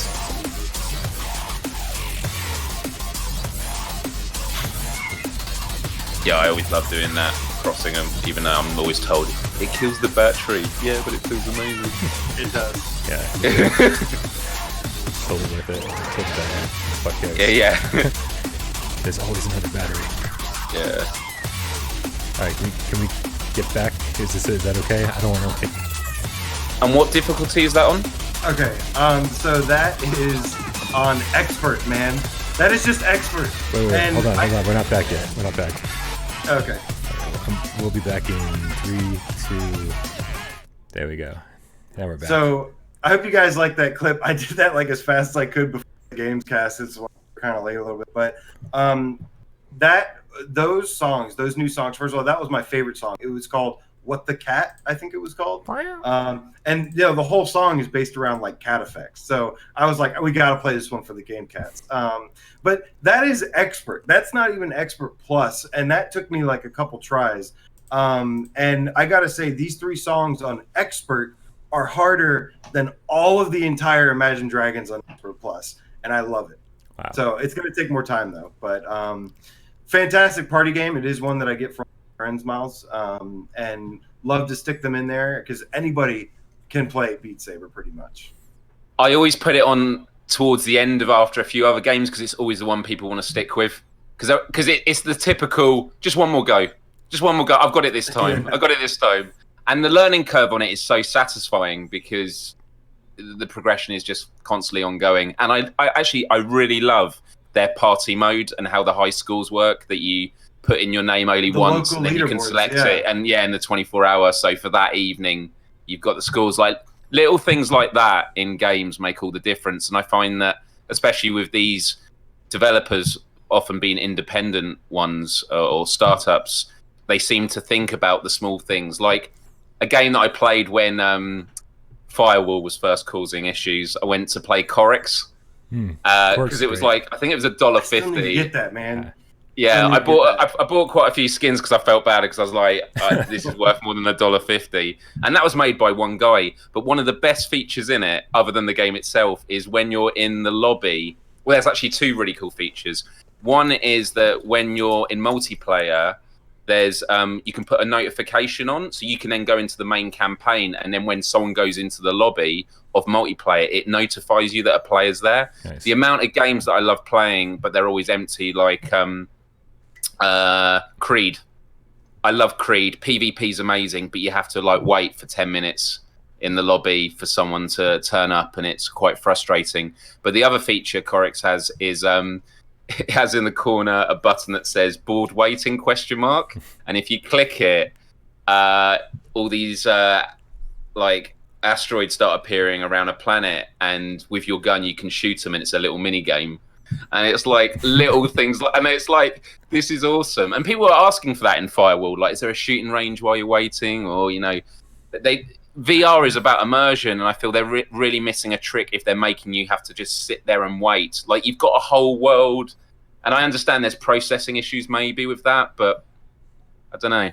It's the same thing. Yeah, It's as simple as like a black loading screen. It's like, dude, just give us something else to look at.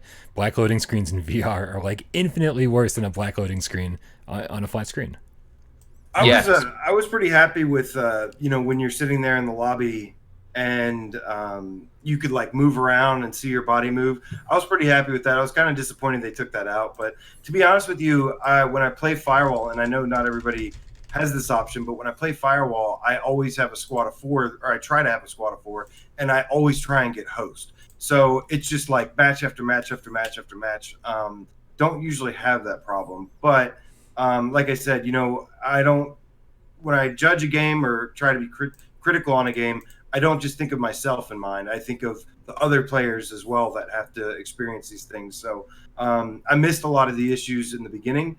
But yeah, I hope they get it right, continue to fix it, and you know, kind of bring down that loading time, that downtime in between. So it's a difficult one, because for me, Firewall, I compare it to the game Destiny in terms of the love-hate relationship. Like Destiny, I loved it so much, but when there was issues, there was this frustration, and you go, I'll give them a chance, and then something else and something else. And what happened was, with Firewall, they launched this brand new battle pass, and I bought it and I thought this is going to be great, and then it didn't like work for like 4 weeks. Like week 5 of the 10, yeah. And now you can get on, and then it works amazingly. But then what happened was you complete challenges on each. You have like the free challenges and then the ones you pay for, and once you've done both of them, you get another set, and each of them unlock a different gift or something for your character, a cosmetic. So I was unlocking them all, and then I went to the shop and it went, oh, you need to buy the battle pass. So their Discord is actually really good, because the developers on it constantly, and if you put something in there, they'll try and help you or say, okay, we'll pass it on. And they basically told me, oh no, this is a known issue, that rewards you've earned, you can't access them. And I haven't been on in a couple of weeks. I think they're on week 8 now, but it's like, and I know that they're a small team, and I've always been really grateful to them and stuff. But as you say, I'm patient, but I think about, you know, people that maybe don't understand, you know, there's something when you work in the industry. You really hate to be having a good time, and then you go over, and then that person's struggling or having a bad experience, and you're like, and there's nothing you can do. You're completely helpless about it, because I'm not a developer. Well, talking of games to show others, I had my cousin over who's into Rainbow Siege and all that, and I thought the game I've got to show him is Firewall, and that was like a week and a half ago. And went on, and it was like network errors, and on their Twitter they said, yeah, we're trying to patch it. And it's like, it's just like one instance like that was an opportunity, and an opportunity missed, unfortunately. The thing I bring up all the time is like when I was, you know, 10, 12, 13 years old, like I get 2 games a year, right? One for Christmas, one for my birthday, and that was it. Can you imagine being like not being an adult and being able to buy your own games? And I know we have like some, you know, younger people in our audience now. Can you imagine that one of the games you got this year or last year of the 2 was Firewall? And for like 8 weeks you couldn't play it. Like how frustrating would that be? You know, at least we can be like, okay, well, you know, we've got all these other games to play while they're fixing their issues. But man, it's like for some people that's just not an option. Or they just bought their PSVR and an aim controller and firewall, and they spent like $400 on the whole thing, and then they can't play the game they just bought and were super crazy excited about. Like it's easy to understand other people's frustrations. And where other people are coming from. So when you do see all like the vitriol and like the negative comments and stuff, I'm like, I kind of get where they're coming from, even though it maybe doesn't affect us as much. You know, it sucks because you basically, a lot of just like with the Sean Murray thing. I mean, you want to address these problems. You are the player. You're the one buying the product. You want to tell them what your experience is, the good and the bad, and provide valuable feedback. Sometimes when you're too nice about it, they don't listen. So it's true. But then you've also got the people that are like threatening their families and stuff, and it's like, no, you don't do that either. Like it really just has to be that common ground of, that's why I love Kevgret so much, because he will totally bash on he'll totally criticize games and stuff, but he's completely fair about it. And then like you said, with Saber, he was one of the first people to be like, oh my god, force blinders on Saber and stuff. And then as soon as they did the update, what did he do? He went and bought the game and backed it up. And, unfortunately, I don't think most people like that are like that. Yeah. But, that's where I'd like to be as like a community, to show when a game, does what we ask for, that we do reward them back as well. But, that's something that's something I love about the VR community, because in general, if you talk about it takes tons and tons of backlash for big companies to make a change or make a move. While in the VR community, you can just talk to them like normal human beings, and you don't have to jump through hoops or get like a riot going. And so that's just another thing that I think is really special about this community, and the way we can, work together, work with the developers, bring the developers and the community together, and help this thing push forward to be as best as it can be when PS5 rolls around. Well, I thought the interview you did, Bryan, with one of the developers from First Contact Entertainment was really good. It was like his chance. I think that was just after the launch as well, and he even said, the reason people are angry is because they love the game, and that's why I use the term love-hate. Yeah. It's not people just wanting the hate. That's going to be happening elsewhere. It's because people want to play the game so much. Yeah. Yeah. So, quick question: have either of you guys checked out the Kingdom Hearts VR experience update? I did. Thank goodness, because I didn't. I was really hoping that you did. I was curious because I was told that there was this new update, and I know the first one was really short, and it was not very interactive. It was just kind of, oh, look at this and stuff.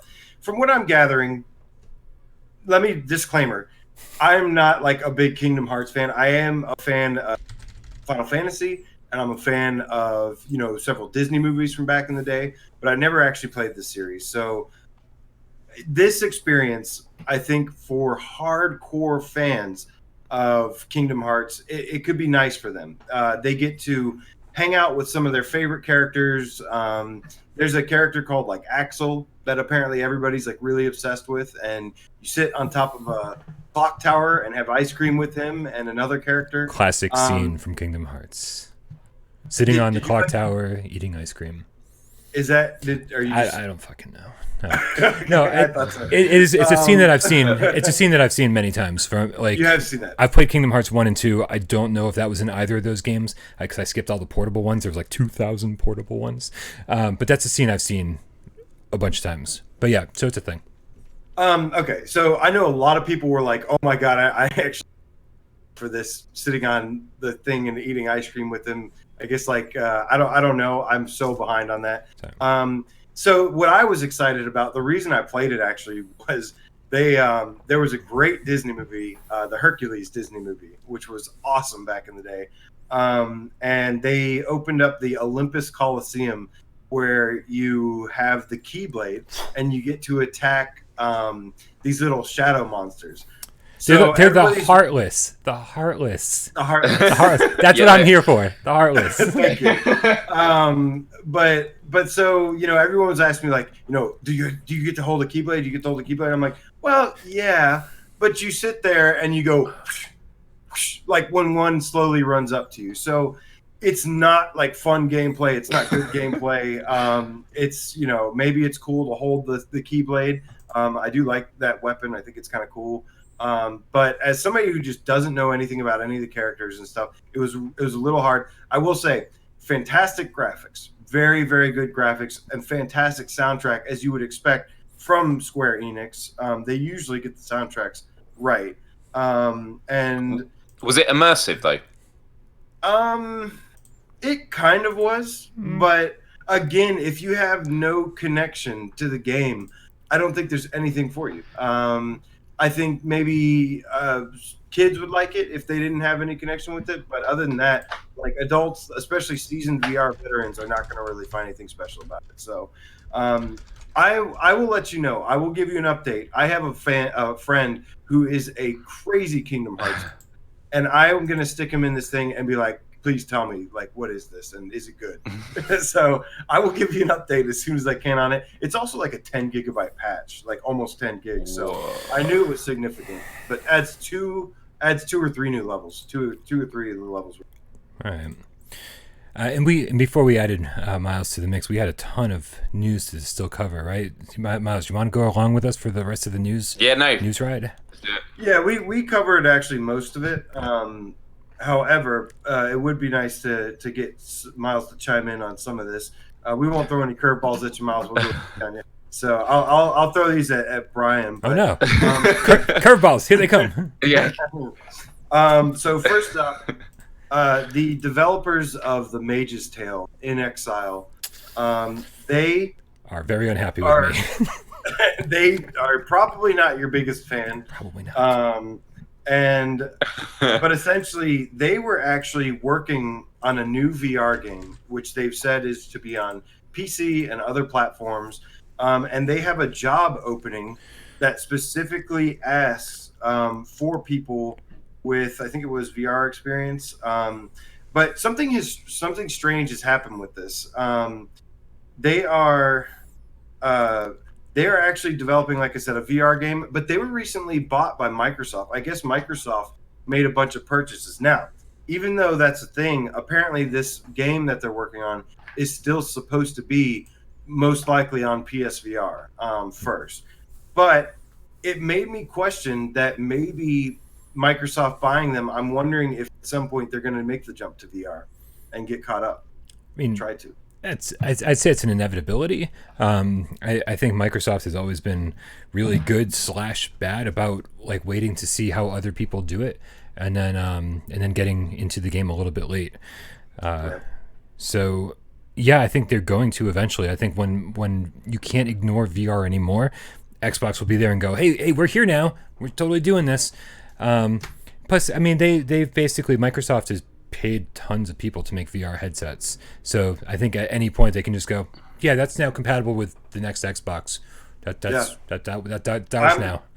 I, for one, am all for it because I know it sucks that sometimes we lose exclusives to competition, but that competition always fuels for better products that Sony makes. When they don't have competition, they kind of just sit back and they say, well, we're just going to release you whatever. So I'm totally for it. I would love to see them have some, like the Nintendo Labo.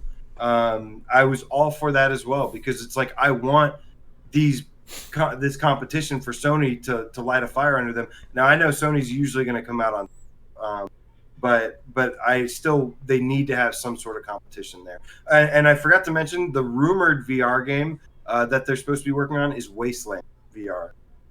That's just a rumor though; that's not confirmed. But they're basically saying, yeah, they're looking for people with multiplayer, Unreal 4 multiplayer engineer for unannounced VR project is what they call it for the job opening. Is this like Wasteland, like the precursor to Fallout Wasteland? I think it is. I don't know. They said Wasteland. I remember a game called Wasteland. Specifically, because God damn it, if we're not getting Fallout VR, give us Wasteland VR. Give us something. It could be pretty cool. Could be pretty cool, but yeah. I was just going to add on what you were saying about competition because watching E3 this year and Phil Spencer from Xbox, there was a lot of talk about acquisition of studios on Xbox's side. Yeah. And I think it needs to be done because this generation, Sony have just knocked it out the park with exclusives. And when you think they're done, it's like Death Stranding, which Death Stranding is an exclusive. I wonder if that's going to have a VR experience they might throw in there, because it seems like something Hideo Kojima would, because he hasn't. I don't know if he's done any VR yet. No, not yet. And that would be perfect because it's so wonky. Just be like so interesting to see. Just like, but I was going to say on the acquisition was the thing that Phil Spencer said about it is the reason we acquire studios is we can then put up front the money so that they're able to take risks they wouldn't normally do. Because when you think about these big developers that do loot boxes and it's just all about hitting those margins and making profit. In this way, it's I don't like want that kind of competition. I don't want that kind of So this is more about we'll put money up front. Let's do some brave, bold ideas with VR, and I think that can only be. I think so. They usually have some really good ideas every now and then. Like, I mean, look at Halo and stuff. I know a lot of. Actually, it's funny that a lot of developers from Bungie are now in the VR industry. Some of them worked on Moss. Some of them worked on some other game that just recently came. But yeah, I mean, they usually go for more of a quality over quantity kind of thing. Like, they won't have exclusive after exclusive, but they'll drop I loved when I had an Xbox for like a month. I loved Sunset Overdrive and Forza Horizon 3. I thought they were excellent games. But yeah, I mean, they blew a lot of Sony games away, but Sony just has that the quality and the quantity all the time. Agreed. Mic dropped. All right. Yeah, dude. After 8 hours of Starblood last night, like I can't believe I have any brain cells left today. So, did you ever get a chance, Miles, to play Starblood? Do you know I played it a couple of months ago because I realised it wasn't made free on PS Plus for 1 month. Yeah, because it was on that list. Is that thing of I bought all these games and yet I'm still looking for new ones? I was like, actually, what ones have I downloaded? And I liked it, but I got real bad motion sickness, which I don't get from a lot of games. But it's the whole once you rotate, if you do that, there's I think there's only 2 games I felt motion sickness on, that and the other one would have been was it Riggs? Yeah. That's funny that you mentioned that. That was actually something I suspected had something to do with why the game was not completely successful, is because of how crazy it was and twisting and turning. And I was doing stuff last night and I was like, if I wasn't initiated, this would tear me up. So I could definitely see some people having trouble with that. Yeah, Riggs, I was blown away by playing it, even though I was really late to the game, because even like the loading screens, you're on the plane, getting the score, and it's that world. I thought, this is amazing what they've built, but the functionality, and I just made quite a lot of comparisons in sort of it's the. I guess there's different reasons for getting motion or getting sickness in VR, and for me, I think it's to do with your body's expectation of inertia and movement, and you're not getting it. And absolutely, it's a defense mechanism that your body activates and says, "Oh my God, something's not right." It's like when you eat, if you were to eat poison or bad food, your body tries to make it come back up. Your defense mechanism for motion sickness is your body makes you feel sick to tell you that something's not wrong. So I've said it before, and I firmly believe it and stand by it. It's not going to work for everybody, but I think that's when we talk about in the future. I think it's going to be something else really fun to look back and say, remember when we all used to get motion sickness? Yeah. And like, oh my God, I can't believe people used to actually get motion sickness. I think as the technology evolves, I think as we evolve and get adjusted, I think that's going to be a thing of the past. And I cannot wait for that to happen. No, I agree. And actually sort of going back to your first question to me when I first came on, like introducing stuff I do, I'm a huge nerd when it comes to futurism and technology, not just in like the activist space, but in terms of gaming, of course. And there was a video that I looked up just before I came on, which was like posted 10 years ago, and it's called Circular Floor Robotic. And it's basically like stepping stones. And what it does is you step forward, the bot goes under your foot and you step on it. And then as you step off it, I could actually probably send you the video. But this was from 10 years ago, and although it's I'll just put it in the Discord. I don't know if it will load up, but it's even though it's super slow and people will laugh at it, it's like, but this is how all these things start. And because when I've seen a lot of people testing, you know, treadmills that go 360, the problem they have is when you start running and you stop the treadmill, even if it stops a millisecond after, you feel that G-force and it throws you. And that's the thing that they've not been able to work out, whereas this could actually be the solution. But I don't know how many people would feel safe putting a headset on and then letting these bots sort of swap around under your feet. It's not going to work for everybody, but no. You know, just like To the Top, there were some, myself included, I had a really hard time climbing ladders. And like for some reason after To the Top, like I can climb ladders like really fast and you know, have better, I feel like I almost have better balance. You know, I knew people that were really afraid of heights, and after playing that, like they were scared at first of taking big jumps into the top, and now they're flying all over the place and stuff. And you know, I think there's also just from a, not just from a gaming standpoint, but just from a like kind of like a therapy standpoint, mental therapy kind of thing. I think there's so many advantages, and it's going to be really exciting the way this technology evolves. Real quick shout out to Chef79, the Game Capital $5 donation. And he says, I'm trying desperately to stay in the stream. Haha, thanks, guys. Apparently he's getting kicked out of the stream a lot for some reason. I do apologize, Chats. I don't know why. We have a new bouncer, and maybe he doesn't recognize your...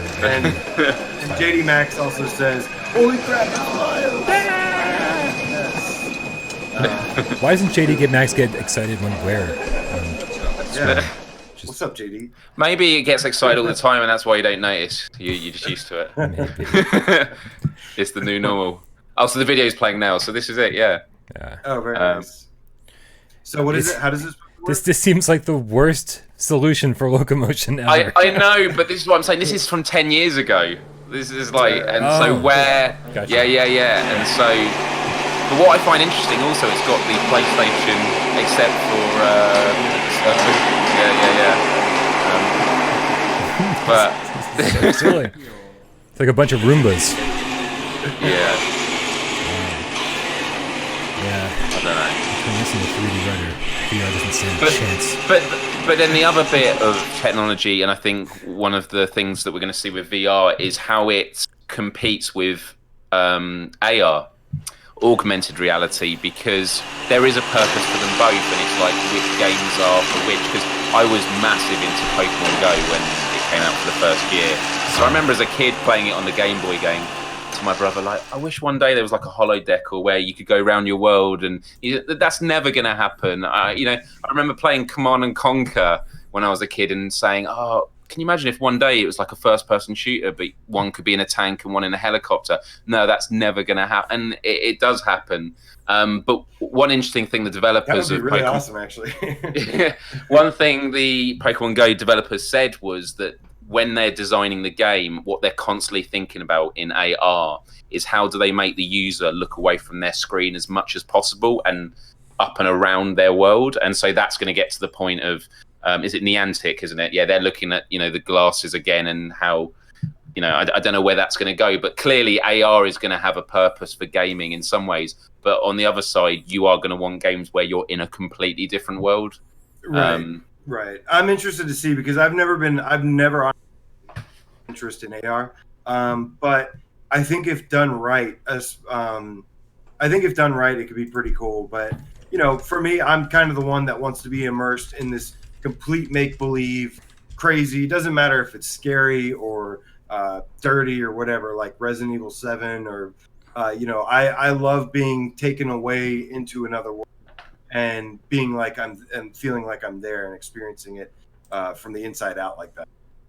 That to me is what makes it really special. I don't want to really be walking down the street to have a virtual experience. I totally happy just being here in my game room and you know, being able to travel the world and be next to other people just by myself like that. But that's the thing, is how many people are walking down the street like head down, phone in hand, right? And to be able to just put the like a HoloLens type system on, and to be able to look around and see, Minecraft Earth or whatever the fuck that's called, is pretty cool, man. Like I was big into Pokemon Go too, and yeah, it was just in. I wish I was. I wanted to play that Ghostbusters one too. Yeah, that looks awesome tue. There was a Ghostbusters one, was there? I did like that you mentioned right now. Pokemon Snap. Because I loved Snap. I think that game is totally underrated. but to see like literally like it was only 2 years ago where Pokemon Go like really hit big, maybe less than that. We were walking around Worcester, like in bad areas of Worcester at like 2 o'clock in the morning, places where you would just fucking get killed for walking. And there's like 300 people all like in big 2 o'clock in the morning, all looking on their phones and being like, and helping each other out. So they're like running from here to here. And how cool would that be if like cell phones weren't actually a requirement in that? Everyone's just running around with their HoloLenses. We'd probably also get killed and get our HoloLenses fucking stolen. But dude, absolutely. I remember on like Halloween playing Pokemon Go with my mates, and we went down to the local lake and it was foggy, and we're like halfway around this lake. It's pitch black. And I was looking at him going, if we weren't looking at our phones, like never mind like texting, at this game, we would not be standing here right now. Like the fact it is made, like I'm a scaredy cat of the dark. And it's like, if something happened to us now, there is no one going to find us. And it was like, but I've caught a Pokemon. And I have to say, it definitely made me learn the ways of trespassing. There was a Charmander nest on a golf course. And so we used to park around the back at 2 a.m. And you'd go on there and we were like, shit, security, there's someone with a flashlight. It was another Pokemon Go hunter with their phone. And they were going, oh no, there's just one over there you can catch. And it was like, but that's the other thing about the imagination. And with VR is it really does make you behave in certain ways, like watching people play certain VR games. Whether it's Super Hot's another good one because people really go for it. And when it clicks for them, they really enjoy it. And yeah, it's bringing people together, man, and that's like the fucking insane thing, That's the good thing. Yeah, a lot of people in the PSVR community were not very social. I was not an online multiplayer gamer. Bryan wasn't. I know a lot of game cats weren't, but we came together. We discovered each other, and we're like, holy crap, this is really awesome to just run into these people. And I believe everything kind of happens for a reason. So really want to take full advantage of it. Also, want to point out Decepticon says a horror game using your own house would be great. I do think that would be great. So there is a mobile game that was released which is AR, and what you do is you hold up your phone and it maps like ghosts and that. So you're using it like a camera, like you're trying to seek out. And I think Microsoft did a test run 2-3 years ago of an AR game where someone was in an office. And then a robot busted through the office, like, because it projects it on there. And so then he's hiding behind his desk and then fighting. But then it's like, do you really want kids running after Pokemon into the middle of the road? Yes. Right. As many as possible. Right. I mean, if it's a legendary, maybe, but, but these technology. This is the other thing I look at with futurism is technology is a respecter of no law and no cultural acceptance. It moves forward whether we like it or not, and so we have to keep up with it. And so people are constantly going to be interested with finding new ways. And I don't want to stray too far away from gaming in the world of VR, but I worked for the Guardian news organization for a couple of years as a video strategist, and one of the last projects I worked on was a VR experiment called 6x9. And what it was a 10-minute VR experience where you had a phone. It was a Samsung, was it in the Oculus, I think you connect it with, I think that would have been it. Yeah. And you were in a 6x9 solitary confinement cell, and it was narrated by people that have been in solitary confinement, and they're narrating to you. And one of them says, like, so you're going to be here for a few days. What are you going to do? You're going to start counting the tiles on the wall, and you start counting the tiles on the wall. And journalists would take the helmets off after 8-9 minutes with tears. And that was when I was like, this is an empathy machine. Like, I thought YouTube was an empathy machine with sharing experiences. But like, I think that there's going to be a merging of like those experiences and games, because you talk often about these like PlayStation VR experiences. Like, when is it an experience and when is it a game? And they're trying to do a bit of that. And a company that I really hope goes into the VR space is it was Quantic Dream, who did Detroit Become Human and Heavy Rain. Like the next stage is doing a really deep like VR choose your own ending sort of story, which I know that developers are starting to do with VR, but they'll get there for sure. I think there's going to be a lot of flops in that process of trying to find that thing, but that's what I've always loved about PlayStation. It's always just been like these games that you can get lost, get really deep into, and but I'm all for them kind of experimenting, trying to find that medium between something that's like social, but obviously that's going to apply to only some games, not so. We'll see how it evolves. Right on. Listen, I think we've been going for quite a while here. I think it's maybe time to wrap it up. Definitely want to say thank you to obviously Davestation, who had to leave early as he does, and AJ, but of course our special guest Miles Dyer. Dude, thank you so much for we've been wanting to get you on the show for a while. So thank you for making it, and we're gonna have to do this again, man. Hopefully this won't be the last time we see you on GamesCast Live. It was awesome to have you, man. Really glad to have you. Community. No, definitely, and thanks for having me on because I'm a big fan of what you guys are doing, and any chance to chat about games with people around the world, again, this is the time that we live in, like, because I'm just outside London. Where are you guys based? So you're in? I'm just going to say. Boston. Yeah, I'm right outside Boston, and AJ's down in Atlanta. So I'm in Atlanta, Georgia. What are we, like 1,200 miles away or something like that? Yeah, we are not very close to each other. Yeah, so, I've made that drive before, but I have too. It's not fun. Also, want to give a big shout to the chat, man. Thank you guys so much for hanging out. I know it's been a busy day on the channel. I'm gonna practice some Expert Plus on the new Beat Saber songs. I'll try and do something for them. I don't want to leave you guys hanging, and we'll have some fun, and so definitely expect some Expert Plus with the new songs soon. All right, so with all that out of the way, make sure you head on over to our Discord server and hang out with us there. That's where, if I'm ever going to be somewhere, that's where I'm going to be, at pretty much any time of the day too, and that's where you can find these guys as well. Miles, do you want to pimp your YouTube channel, man? Like, get people over there and checking out what you're doing?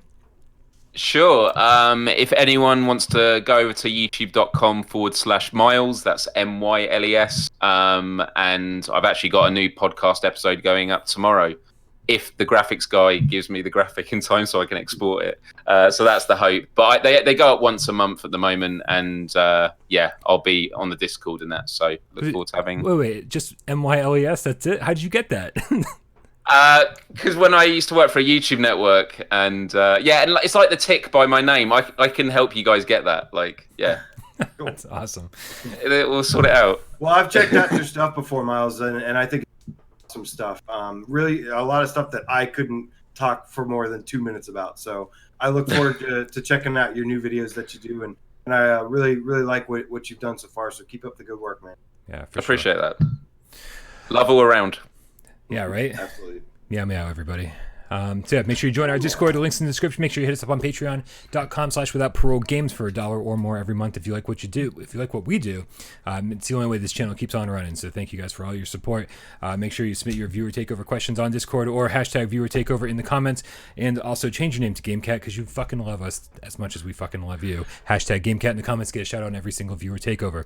For another episode of PSVR Gamescast Live, I'm Bryan. That's Miles. And that's AJ. And we love you all. This is where I'm supposed to make a seamless transition to the beginning, and I never do. Is this the background? So cut. There it is. So we can stop. I can stop waving. You can stop waving now. Yeah. For sure. It's like those classic game shows, where they're waving. Yeah. And they're getting the contestants keep waving. Awesome. Now we get to watch this fucking adorable cat sneak up on the camera, and I swear to God, this cat must be 30 years old. So the video's still going then? They can still hear us. Nice. It's story time with AJ. I wish it was a really good, but it's not exactly how I wanted it to turn out. I had mentioned in the Discord the other day that I had found a goose on the side of the road with an injured leg. Goose cannon. And I picked, exactly. And so I think Billy Goat Catfish said, well, we got to name it Goose Cannon. So I was like, I'm a big animal lover guy, so I'm a sucker for animals. If I see one, I got to help it. And yeah, it was pretty banged up, but we took it to the vet and it was doing okay. And for the most part, it was fine. And I went and picked it up. And, everybody kept asking me to take a picture with it, take a picture, put the beanie on it. Or I was going to put like the Without Parole bracelet around its neck or something. And yeah, so my dad is actually he lives in a town that's like 30, 45 minutes away. And he's a big bird guy. He's got like exotic birds, like parrots and peacocks and stuff. So I was like, well, shit, I'll just take it to him. Like, he'll take care of it. So I go and visit him yesterday, and I'm like ready to take, or no, maybe it was like Monday or something, Tuesday. And I go to take a picture of it. I'm like, these guys need some evidence for a crazy story like this. So, so I was getting ready to take my selfie with the goose, with Goose Cannon, the dude. And I was like, so where's the goose? And he was like, well, I left the cage open because its leg was injured and I thought it would be okay. And I think one of the peacocks like scared it off or something. So or ate it. Sorry, guys.